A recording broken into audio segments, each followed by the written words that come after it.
You're listening to DruidCast episode 210.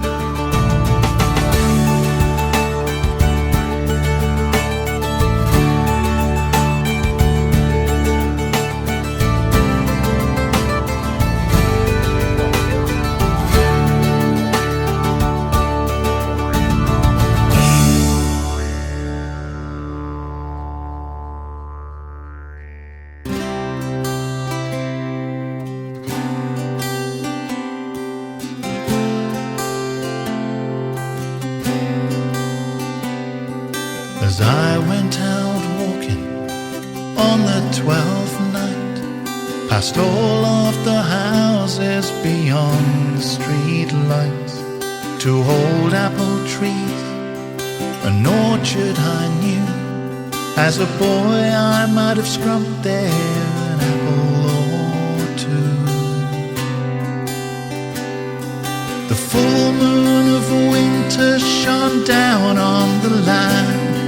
The sign said keep out, I did not understand. Then I saw all the trees lying dead on the land, and I started singing a song. Wassail, wassail all over the town. Our toast it is white and our ale it is brown. Our bowl it is made of the white maple tree with a wassailing bowl. We'll drink to thee.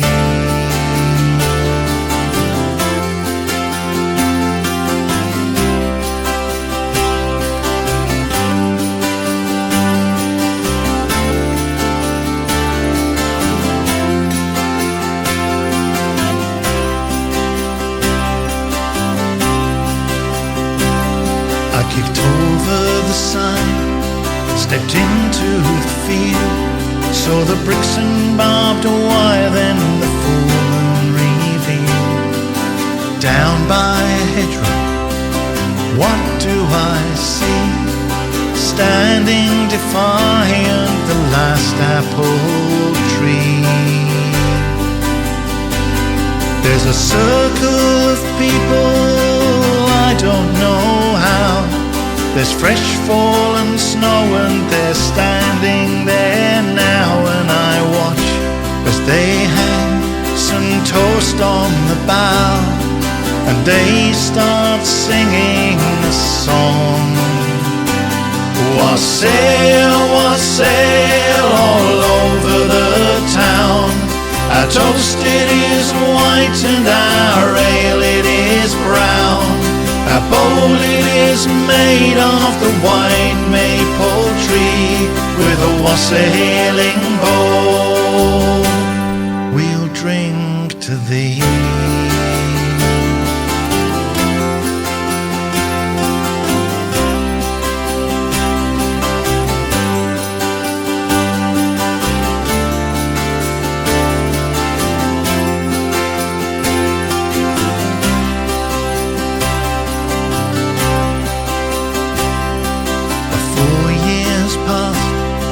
It's 12th night once more. I step out under the street lights, same as before. A long orchard close and up Apple Street, the freshly laid pavement under my feet. Still standing by the hedgerow, the last apple tree. Curtains are twitching, then what do I see? As every door opens and they join in with me, and we start singing a song. Wassail, wassail all over the town. Our toast it is white and our ale it is brown. Our bowl it is made of the white maple tree with a wassailing bowl. Wassail, wassail all over the town. Our toast it is white and our ale it is brown.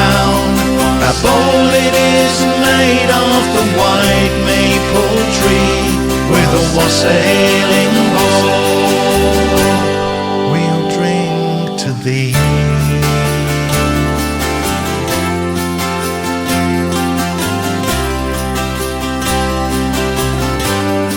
To the last apple tree.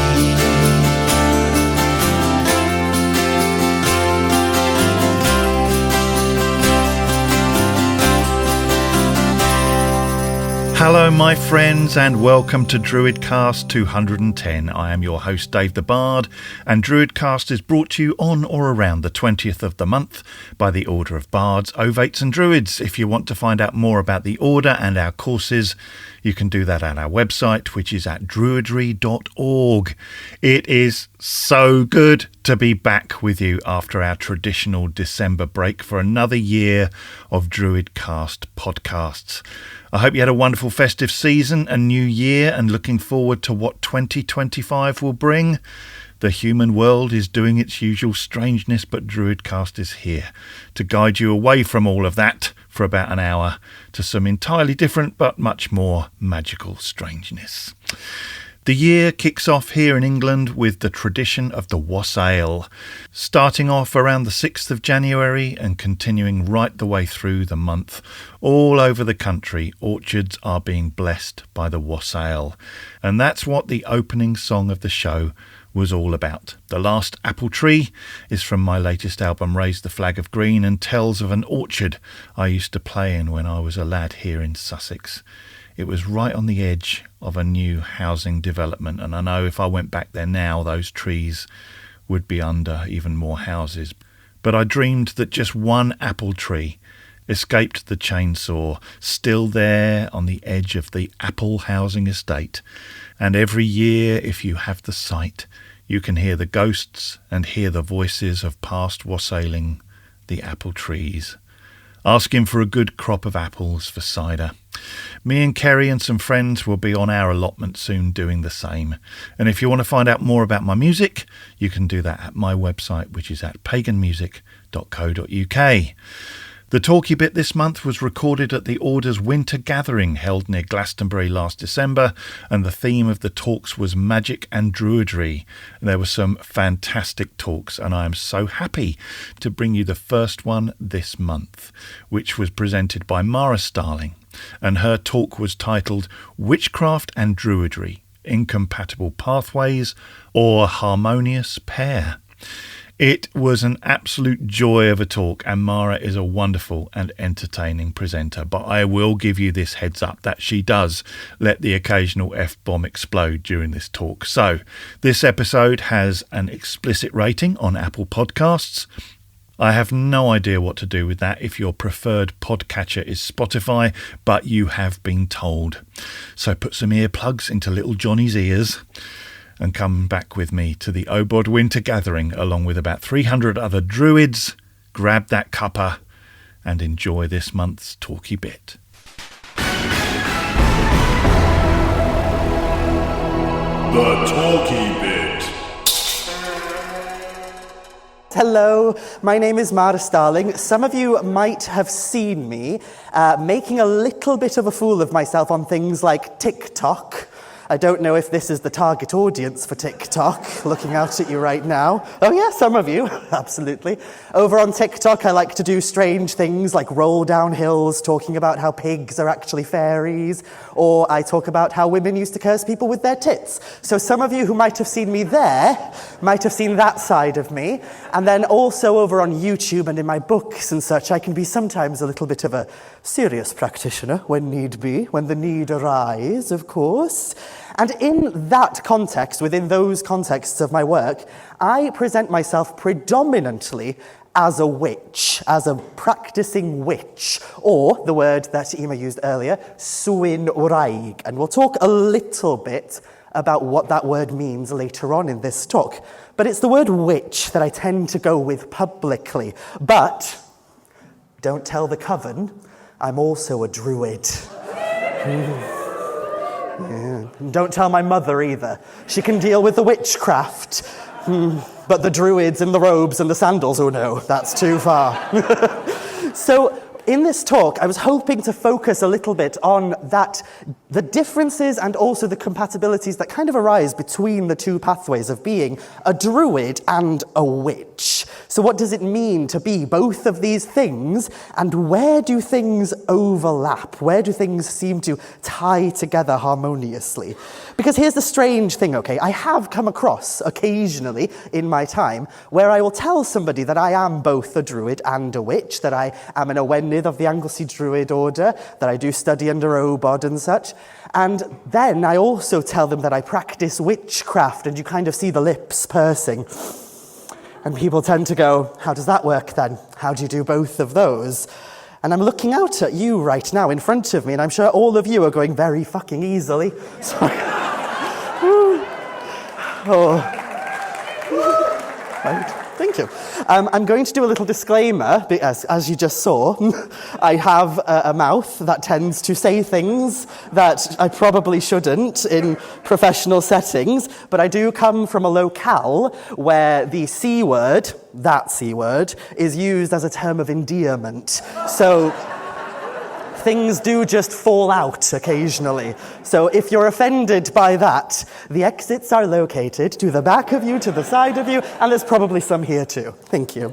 So where am I going to go with this talk? Specifically, I'm going to talk a little bit about the presence of magic in Druidry. After all, that's the theme of this entire winter gathering. But I'm going to talk a little bit about what it means to be a witch, what it means to be a druid, and the wisdom that we can glean from finding the bridges that tend to exist between these two pathways. And in fact, we might notice along the way that they're not as distinct pathways as we like to think. So, first and foremost, what is a witch? And how do we define a witch within this modern era? Well, I'm going to tell you now, I'm not going to try and define what a witch is, because I guarantee it, if I try and stand here and tell you this is what a witch is, some of you will stop me on the high street in Glastonbury tomorrow and whack me over the head with a wand, won't you? And tell me, no, Mara, I don't agree with you on that one. Because if you ask 10 witches what is a witch, you will get 13 different answers. So we won't do that, but I will give you a definition of what a witch is to me, and what a witch has been culturally, specifically within the context of Wales, but also Britain entirely. I've just dropped my book. That was for free.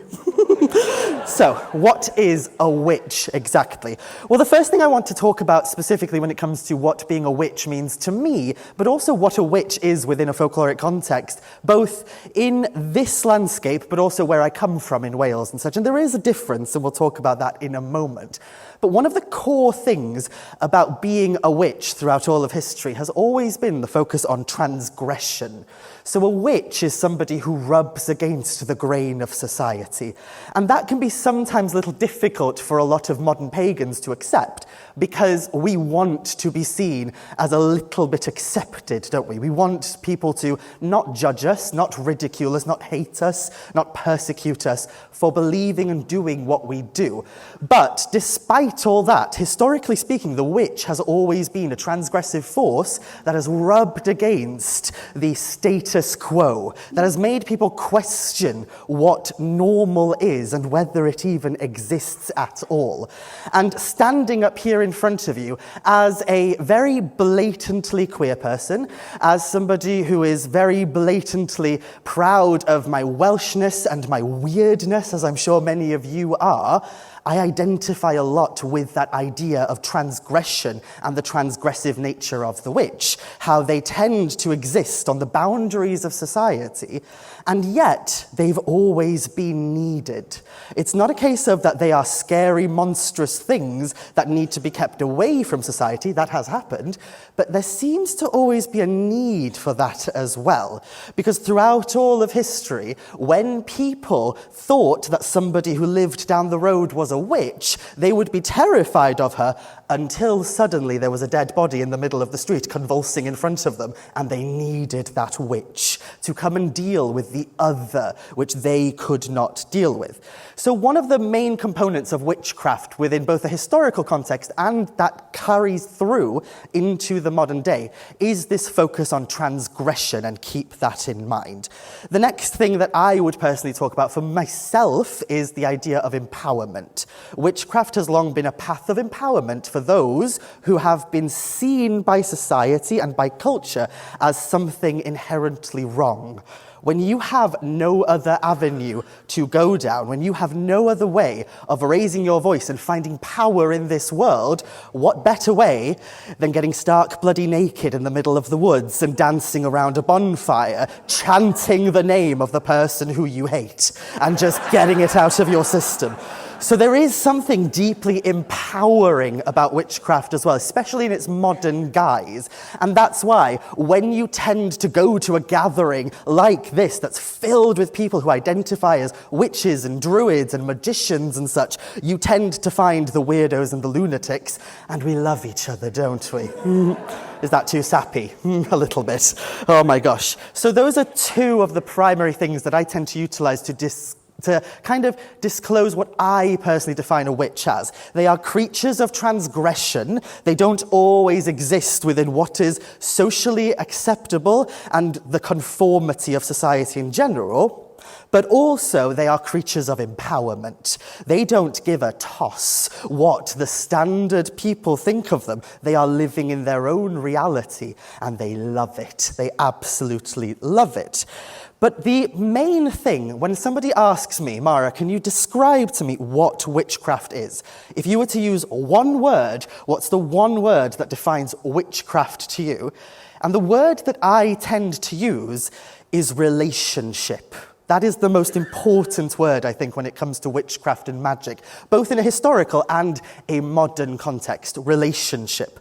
And I don't just mean relationship with, say, I'm not talking about your partner, who you bonk on the weekends or anything like that. I'm talking about your relationship with literally everything around you. So the witch is in constant relationship and community with a horde of spirits, usually.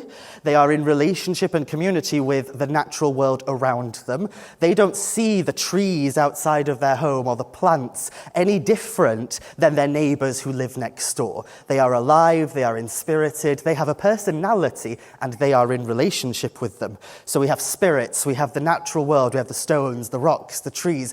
We have the relationship that we have with ourselves and also with other witches. Now, most witches tend to operate like cats. We don't really like to be around each other, but we like to know that we're there. So we like to see where the witches are at, and that's why we gather once a year at places like Witchfest International, and we just come together and acknowledge, yeah, you're a witch, me too, leave me alone for a year, and that's it.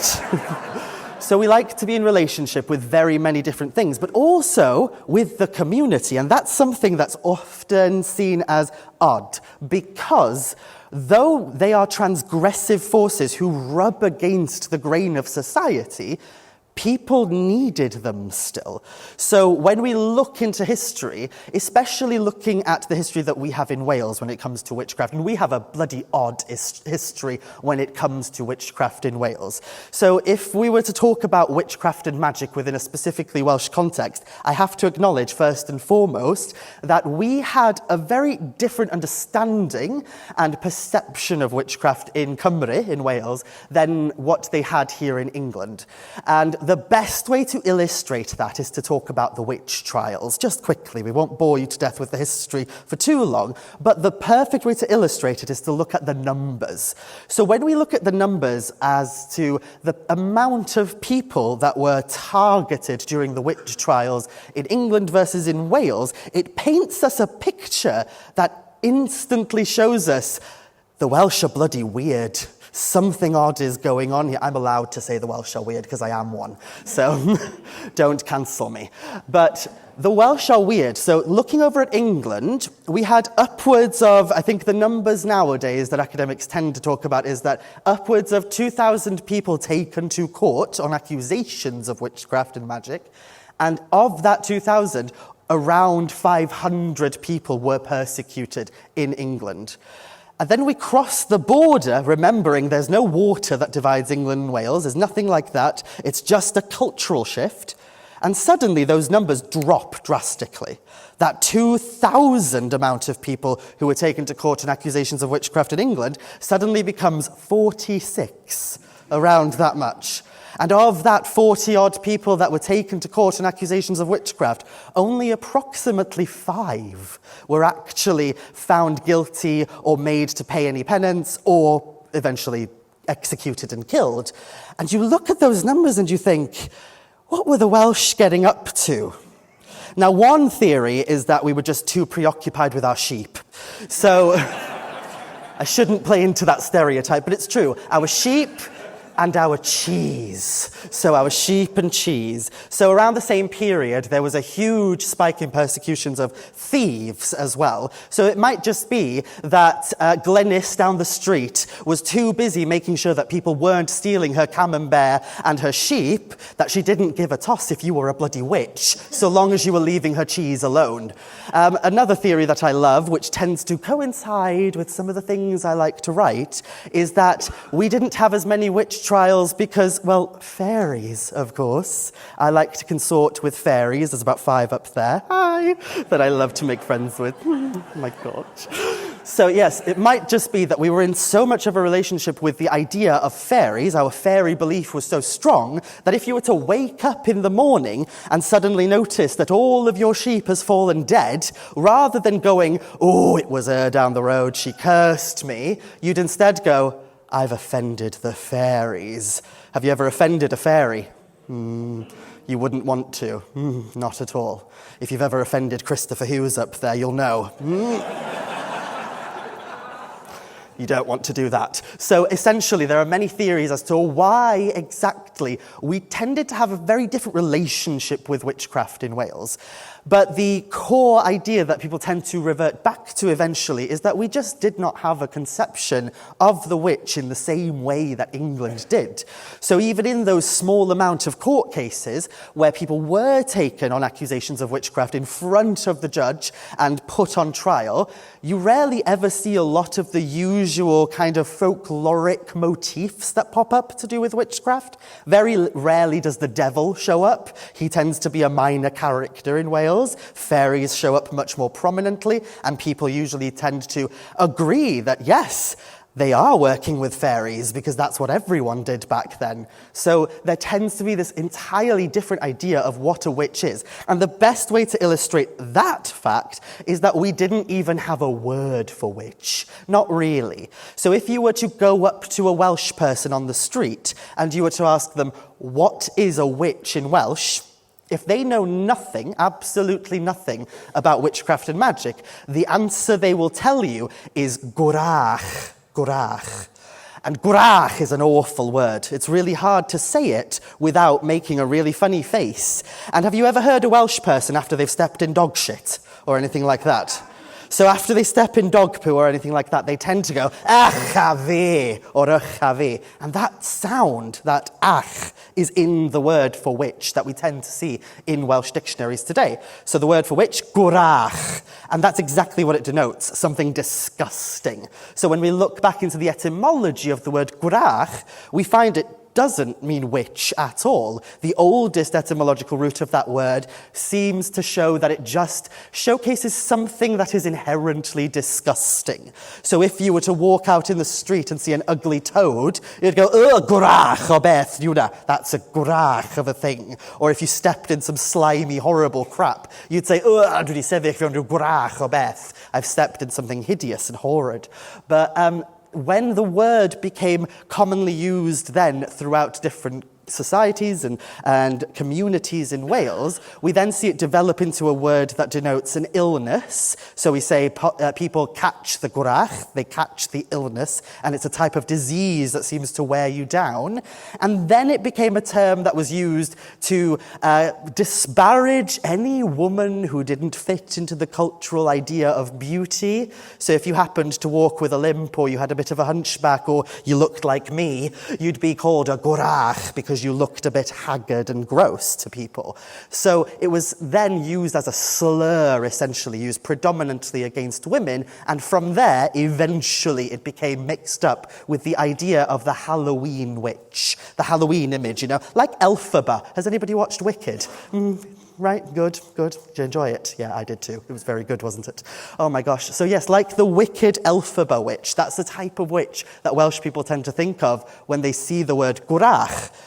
But what's interesting is, though you would ask someone in Welsh, what is a witch in Welsh, and they would say gwrach, when we look at these court records of witch trials in Wales, and we ask them, well, what's going on here? Who are they putting on trial? The word that they use in their native language is never gwrach. They never say that it's a trial for somebody who's accused of being a gwrach. It's a trial for somebody who is accused of being a witz, which is just a Welshification of the word witch. They didn't have a word for it, so they had to borrow it from English. And that just showcases that it just was not part of our cultural understanding of witchcraft. And a big part of that is because magic was a huge part of the community. And this isn't exclusive to Wales. We have it all over most of Britain, in Ireland, and over on the continent and all sorts. We tend to see this idea that magic was a huge part of rural communities. People relied on their magical practitioner. They couldn't send Gwen down to the courthouse because they relied on her for the poultice that helped their sick cows every year, or they relied on her for the little pills that help their husbands, rise to the occasion, so to speak. So they needed them, so they couldn't put them on trial and send them away and such. And that's the way the witch has lived in this kind of bubble of contradiction as well. She's this creature of transgression, of empowerment, of relationship, and yet very important to the community, though usually hated at the same time. So the witch is a really interesting archetypal figure to look at from that context. But then, who then is a druid? What exactly is a druid? And again, I'm not going to define what a druid is because I'm in a room full of druids and I'm terrified. So instead, I'll talk a little bit about my own insecurities. Free therapy. So when I was first coming into paganism and such, my main thing that I really, really wanted to do was connect to my landscape. And I'm sure a lot of us have that same call, don't we? To connect to the region around you. When I first started practicing witchcraft, it was because a need arose. I was a strange little child who was constantly bullied, and I did not want to be bullied. So I found a little spell book in a charity shop in Llangefni. Most of you probably don't know where Llangefni is, but I'll mention it anyway. Shout out Llangefni. And when I found that little spell book, my life changed. I started doing rituals and spells and such to empower myself and to make myself feel as though I had some semblance of power in a world that had made me feel powerless. And of course, the natural progression, I went from practicing little spells and rituals and charms in my bedroom to wanting to find a community of like-minded pagans and individuals who believed in the same things as me. And from there, I started looking at my landscape in general. So when I attended moots and gatherings that were happening around me, I tended to notice that people had a bit of an obsession with cultures that were far, far away from here. They tended to hold open circles and ceremonies for goddesses from countries that are literally thousands of miles away. And even at the age of 14, I started kind of looking down at the ground around me and going, what about the ones that are here? Why are we calling to a goddess from 6,000 miles away and ignoring the one right on our doorstep? And that led me eventually to Christopher who's up there. Hi. So eventually, as a teenager, I found Christopher in the Anglesey Druid Order, and they kind of introduced me to a system of paganism, magic and such, which was rooted in the landscape around me. It gave me a sense of community, and it gave me a sense of belonging in this place that I had long felt that I didn't belong. I long felt that in my little rural village on Anglesey, on Ynys-Môn, that I just didn't fit there. And suddenly, I was seeing these glorious, joyous pagans in white robes that look just fabulous, running around ancient pagan monuments with their jars of water and their swords, and they were happy, and they were weird. And I thought, I can be happy, and I can be weird. This is great. So I saw them doing their thing, and I wanted to be part of it. But they were druids, and I was a witch. And suddenly that caused a bit of tension in my mind, because I looked at these people that I admired so much, and I thought to myself, well, I can't be a druid, because I don't belong under that title. And I felt for years and years and years that I couldn't just take the title of Druid. I couldn't just place it upon myself and stand there in front of a community of people and say, I'm a Druid. I was like, no, that's something I have to be called by somebody else. Surely a Druid is somebody who leads community, who does things for their landscape, who has an air of authority. And I am an anxious little teenager, so I'm not that. And it took me years, I would say until about last year, until I finally started identifying openly as a Druid. Even to this day, when somebody asks me, what are you? I say, fuck knows. But then I go, well, I'm a witch. And that's the first thing that comes up straight away, because I feel no issue with calling myself a witch, with standing in my power and saying I'm a witch, because I have lived a life that was filled with a form of oppression and a form of dismissal, and I felt like I was constantly beaten down, and it was magic that I turned to in those moments. So yes, I am that transgressive weird thing on the edge of the woods who practices magic, a witch I can fully embody and identify with. But a Druid? And then I remember one night I was sat with a bunch of Druids, including Christopher up there, and he said to me, well, I'm a Druid and I'm a witch. Sorry, I might have outed you there. But that was like revolutionary to me, that you could be both and that there was no issue there. And then he gave me this long, really deep speech about the connection between witchcraft and magic. And he ended that speech by saying, I challenge anybody who states that a Druid does not practice magic to go and tell that to Math from the fourth branch of the Mabinogi when he whacks you over the head with a wand. So I was like, okay, yeah, that makes absolute sense. So what exactly is a Druid, in my personal perspective, and how have I shifted? Well, the way that I see it is that a Druid is very similar to a witch in some ways, just that Druids tend to exist in this place of almost public image, which some of you might disagree with because some of you like to stay solitary and hiding behind your closed doors and such. But I tend to see that Druids, rather than working on their own, doing things for themselves, tend to want to do something for the world in a greater sense. And that doesn't mean that you're going on the radio or television to try and publicize druidry. What I mean is things like this. They're building communities, groves of people that can come together and feel connected with each other. They're going out there and they're telling people that the world around us is inherently alive and inspirited. They are re-enchanting the world around us, a world that for decades now has lost a little bit of its enchantment. As we started to tiptoe towards more and more technological advancement and such, more and more people are turning away from the sheer magic of the world. And Druids, within a modern sense, when I look around and I think of the Druids that I know, they are re-enchanting people. But my question is, how do you re-enchant the world without practicing enchantment in the first place? So, going off of that, I'm going to talk a little bit now about the connection between druidry and magic within Welsh tradition. Now, this entire day here at the Winter Gathering, how do you pronounce the word, sorry, Emma, before I butcher it? Driocht? Driocht.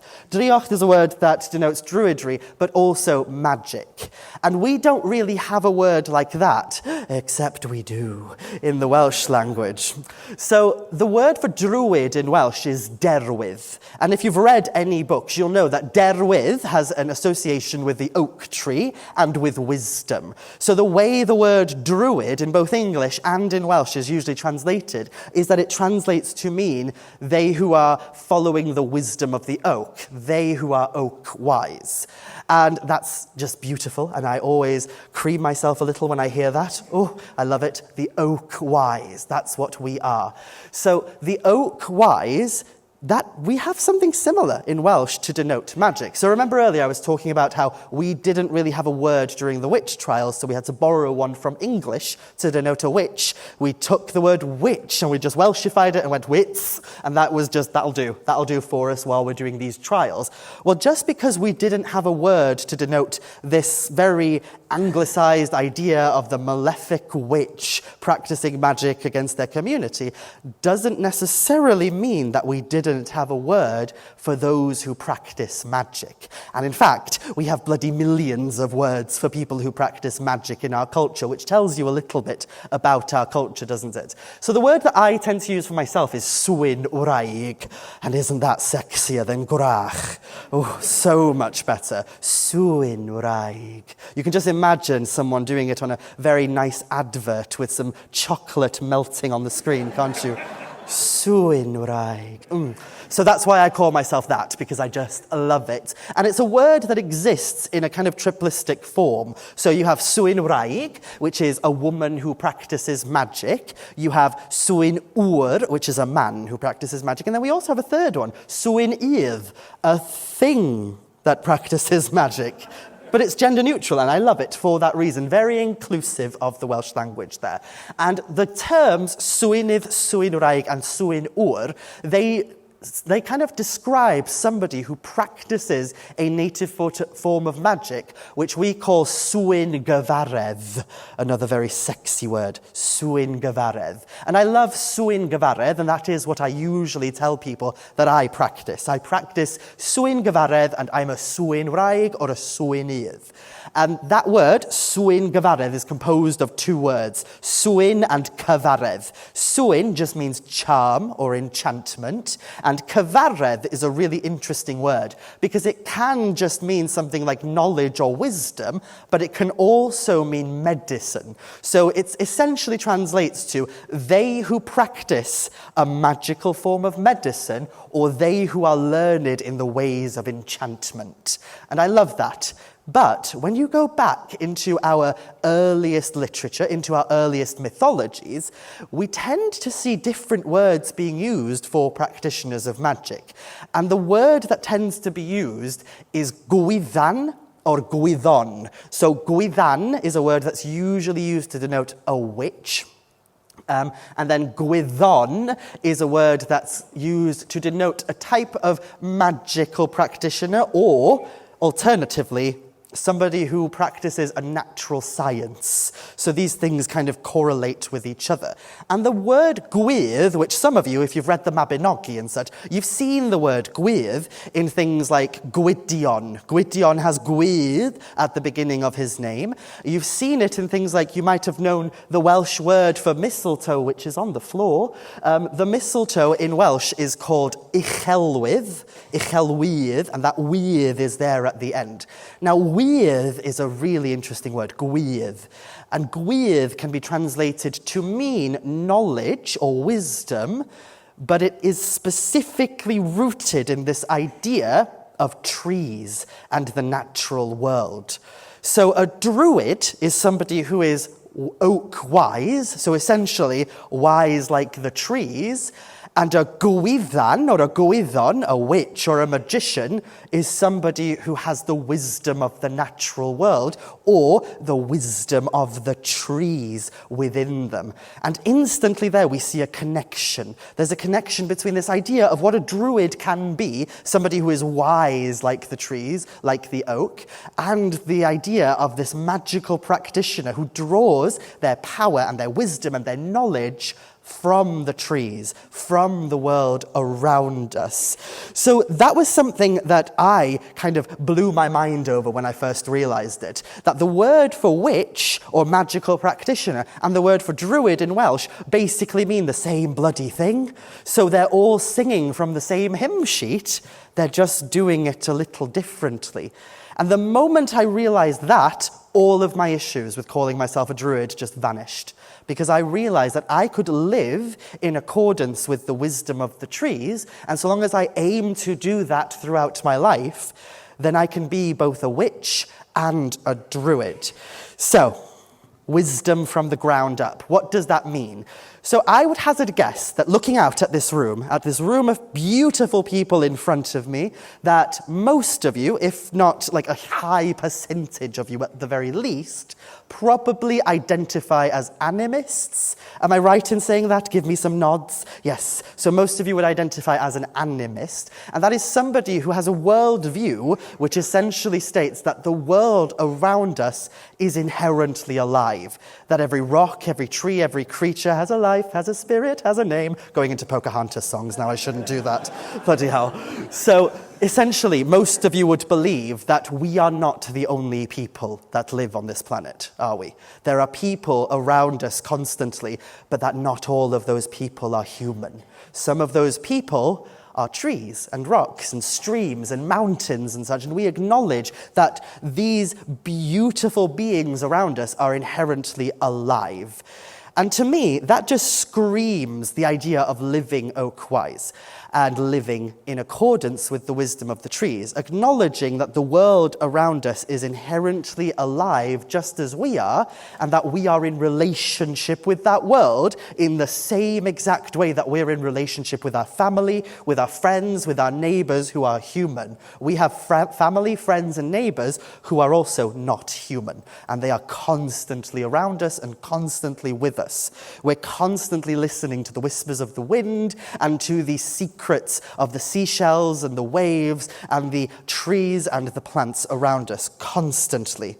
Now, one thing that's really interesting to acknowledge, and a conversation that I had last night in Glastonbury in a pub kind of put a spanner in this conversation, because we were sat around a table. I was with a bunch of lovely queer druid folk, and I was talking about the forest and the wisdom of the forest, and then somebody had to turn around and say, well, the forest just wants you dead. And I was like, that's very love and light of you. And it's true, the forest does want us dead, but the forest can also teach us so much about how to live in relationship and with community with those around us. Now, I'm going to get a bit sciencey, but I'm going to admit that I know bloody F all about science. So I'm going to say this in the most basic way possible. Recently, a few studies have come out which has made most indigenous people and groups and most magical woo-woo people like us turn around and roll their eyes, because we've been saying this for bloody years, and that's the idea that trees and plants in a forest talk to each other constantly. They are in constant communication with one another. The forest is not a collection of individual entities that have their own unique personalities and identities that ignore everything else that's going on around them and only care about their own survival. They are in a constant connection with one another, connected by fungus and different groups of plants that exist beneath the soil, under the roots and such. They send signals to one another. They send all sorts of little kind of clues to each other in a way that mimics how we talk to each other, that we discuss things with each other. They share their own resources and nutrients in the same way that, your parents might have fed you when you were a child. They warn each other of dangers. When they know that there's a danger coming, they send a signal so that the other trees can send out a hormonal kind of energy out so that they don't get attacked in the same way that the other trees might have been attacked. They're able to detect distress and help one another out. And I often look at the way in which we, as humans, live right now, and I think, we're not doing that. We've completely lost that. So if we're going to be drawing some of the wisdom of the oak, but also of the trees in general, or to be more druidic about it, let's just say the wisdom of the grove, in order to live in accordance with the wisdom of the grove, we might fare well with looking at the way in which that those trees and plants and these ecosystems in our forests that we love so much, how they interact with each other, and we might take inspiration for how we interact with each other in the world today. We are a world that has become hyper-individualized. Everybody is a unique individual, and I love that. I love living with charisma, uniqueness, nerve, and talent, but I also want people to start acknowledging that we're not just individuals. We are a community of people, and we need to start acting like it. And if you call yourself an animist, that's not just a way of describing how you see the world, it's also a call to action. Animism is something that you do, it's not something that you believe, it's something that you live fully. So how are you living it? And with that, I would turn around and say, as druids, so looking out at your druid communities, at your groves, at the people all around you that practice magic, that do these wonderful magical things, what are you doing in order to live in accordance with the wisdom of the grove in that respect? And the main thing that I would say we need to start doing is we need to start looking out for one another. And one way that we can do that without, becoming full-on activists, which you can do if you want, you might get arrested if you're a good one, but you can do that, and I would love you for it, is that we might be able to direct some of that community care into forms of magic. So maybe, in some ways, the druid, who is this being who re-enchants the world, needs to start looking at the transgressive witch. They who rub against the grain of society. They who uphold the laws and rules that the higher-ups have told us we have to live by constantly. Maybe the druid needs to start living in accordance with that transgressive, monstrous force who wants to topple those ideas and those constructs in order to act in community for those who are in our spaces, in our communities, in our families, in our groves, and protect them. Because there are so many people nowadays who are being targeted within our own communities, who are being looked at as lesser beings within the world. And what are we doing to live in accordance with the wisdom of the trees, of the wisdom of the grove in this time?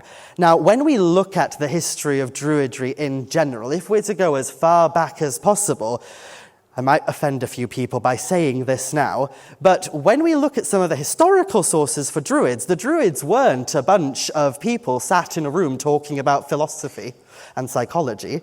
They were people who were scary, and they were not to be messed with. I come from Ynys from the sacred Isle of Mona, Anglesey, which was said to be the stronghold of the Druids historically. And Tacitus, in his annals, he wrote this about the conquering of Mona, which was put forth by Suetonius Paulinus in the 1st century CE. He stated, when he described when the Romans arrived on the Isle of Anglesey and came face to face with the Druids, on the shore stood the forces of the enemy, a dense array of arms and men, with women dashing through the ranks like the Furies. The Druids pouring forth dire curses with their hands uplifted towards the heavens. They struck terror into the hearts and minds of the Roman soldiers. They were using magic to protect their landscape, their community, and their people. They didn't and ah about it and sit there for ages debating whether or not the threefold law actually exists or not. They just protected the people that they knew, and they were scary. And at the forefront of that, at the very forefront, and I'm saying this, I'm emphasizing this, because within kind of a more classical sense of what a druid is, we tend to think of that philosopher image of a man in a white robe with a long white beard holding a sickle and a bit of mistletoe. But here, in this, in Tacitus's words, if we're to take it as if it actually fully happened, the first line of defense were women who were running around like furies, scaring the absolute shit out of the Romans. How terrifying must you be to scare the Romans? And it was women doing it. And this is something that carried on within Welsh tradition. There is a belief that women were the ones who had the most power to curse, frighten, and completely eradicate those who aimed to oppress them. There is an entire part of Welsh culture where women would ceremonially, in a way, curse men who went on their nerves a little bit. And there's one example in particular from down in South Wales where a woman got really irritated with a man, and so she dropped down into her knees, lifted her arms to the heavens, started shouting all sorts of profanities into the wind, and then she unbuttoned her shirt, pulled out her tits, grabbed them and shouted, "These yellow breasts have given suck to those who will wash their hands in your blood."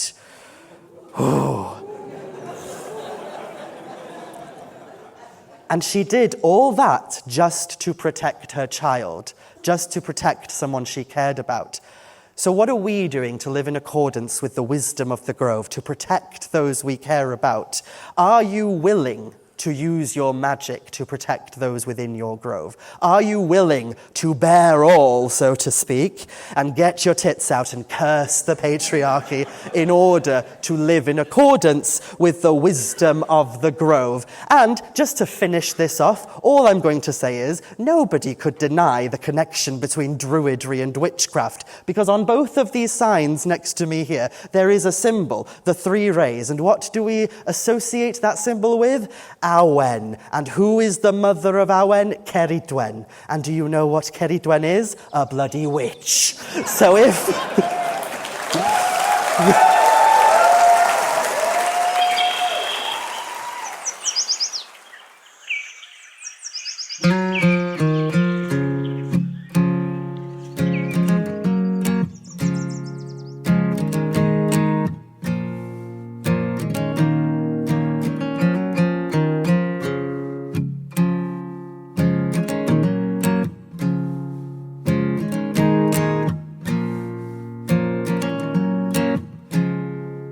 Wild maiden comes to me in the springtime, always in her time, knowing what is destined she owns. Someday mother and crow, always in her time.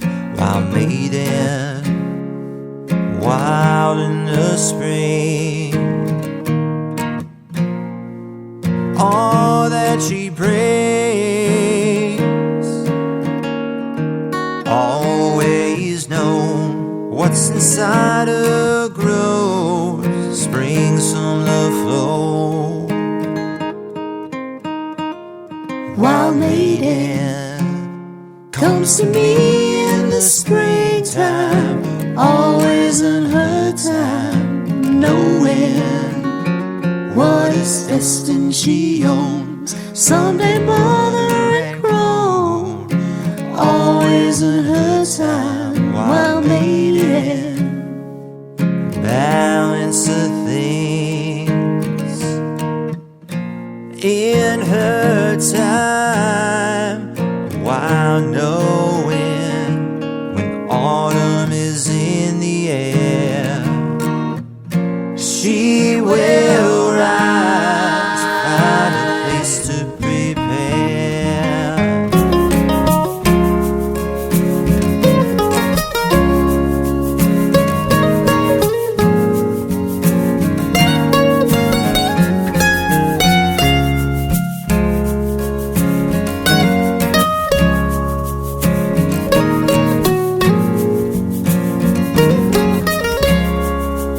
Spring in the season,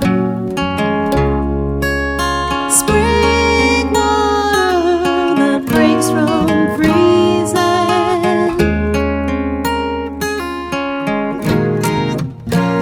she will rise. Wild maiden comes to me in the springtime, always in her time, knowing what is destined she owns. Someday mother and crow, always in her time. Wild maiden.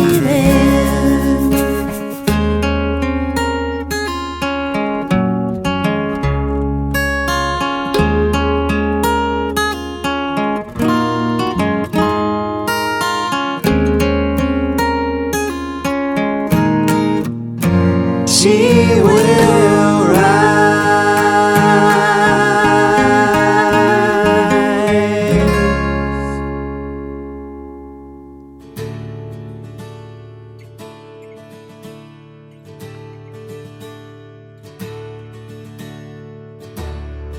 Well, you can hear how much we enjoyed Mara's talk, and I'll be playing more of the talks given at the Winter Gathering in later podcasts this year. After Mara, you heard Black Willow Starling with their song The Wild Maiden, taken from their self-titled album. And I have some great news. I'll be appearing with Black Willow Starling at this year's Pagan Spirit Gathering in Wisconsin, my first USA date since 2019. So if you fancy a magical week, do join us at this year's PSG. It would be really lovely to meet some DruidCast listeners there in June. I'll pop a link to PSG in the show notes. Well, that is nearly it for the first DruidCast of 2025. But before I go, let's have the results of the last show's competition. The prize was a copy of the book by Pete Jennings, Ragnarok, Creation and Destruction within Norse Mythology. And the question I asked was: during the twilight of the gods, the world serpent Jormungandr is killed by one of the Aesir. Who was that god? Well, the answer is Thor. And the first name drawn from the hat and winner of that brilliant book is Alana Poos from Canada. Congratulations, Alana. That book will be with you very soon. The prize this month is a copy of Mara Starling's latest book, Welsh Fairies, a guide to the lore, legends, denizens and deities of the other world. And the question I'd like you to answer is: during the talk, Mara told of the meaning of the word druid. What does the word druid mean? During the talk, Mara told of the meaning of the word druid. What does the word druid mean? Email your answer along with your full postal address to podcast@druidry.org and one of you will win that fabulous book. Well, my friends, that is a show. Have a wonderful Imbolg if you are here with me in the Northern Hemisphere, and a blessed Lunasa if you're in the Southern. I will see you back here next month for DruidCast episode 211, but until then, I wish you all peace and blessed be. Goodbye.